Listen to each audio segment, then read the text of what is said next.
Allen Iverson can take over a game as very few guards can. Allen Iverson also has cursed out his coach after being taken out of games. He creates with incredible speed.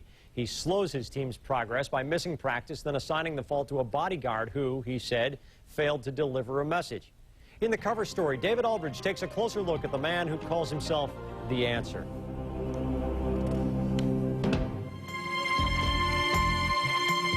There is no gray with Allen Iverson. He is either saint or sinner, immature to a fault or wise beyond his years. The best, brightest light in the NBA, or its most egregious example of me-first attitude. Maybe there's some truth in all of it. One thing about him, he's not a selfish player at all. And coming here, that's what I was thinking. It's just that, you know, he's basically played one way his whole life. And, you know, for everybody he's played for, they've always told him to score. Allen Iverson has definitely, from my lips to your ears, gotten better, both on and off the court. Oh, I think he's made a lot of progress, but I think he's got a long way to go, David. I think as I get older, you know, I'll change, I'll get more mature, and I do things different ways. But for now, I mean, I'm so satisfied with who I am, you know, as a person. In his third NBA season, Iverson dominates games from his new position, shooting guard, where he now has the green light to shoot early and often. With Iverson scoring and his teammates' defense, the Sixers are winning for the first time in a long time. And there's so many advantages when me playing the two. I mean, a lot of two guys have to guard me now, you know, because Eric's the point. And, you know, they're not used to guarding people as quick as me.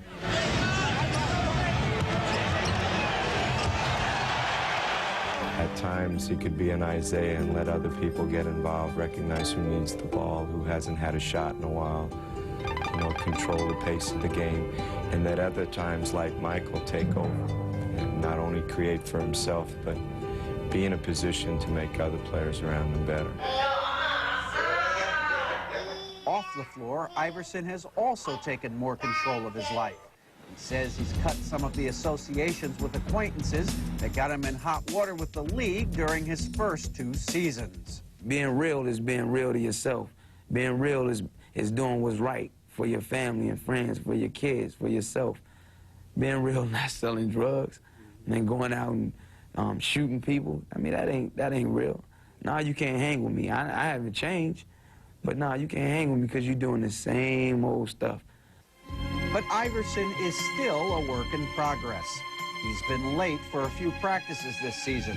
And earlier this month, he acknowledged he was wrong for cursing at Brown over playing time in a key game against Cleveland. Their relationship continues to ride a precarious fault line. He doesn't hate me, you know. Yeah, he don't have any reason to hate me.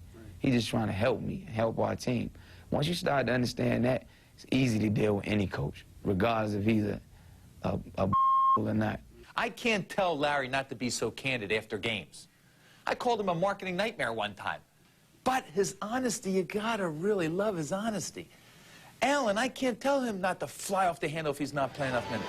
Because he wants to play minutes. He wants to play basketball. Is he coachable, Allen? Allen is Allen. You try to translate something to him, and as any player, anybody will initially go out and try to do it your way, and if for some reason or another he doesn't have success that way, he'll revert back to his own way, and you just have to reiterate time and time again what you like to do. Iverson's put up big numbers. Player of the Month and Player of the Week honors have come his way. The scoring title and MVP awards are still there for the taking, but Brown wonders if the individual goals are taking away from Iverson's team concept. I think he really does want us to win, and I believe in his heart he would love to sacrifice a scoring title or an all-star berth for us being successful, but the people around him might not, and that's the most difficult thing I think I face. I wish I could find this article to show him where Isaiah said I could score 50 points every night, but in order for me to win a championship, I have to set my values in a team aspect. But the Sixers know that they'll only go as far as Iverson can take them. It won't matter if the ride is bumpy as long as their charismatic leader leads them somewhere.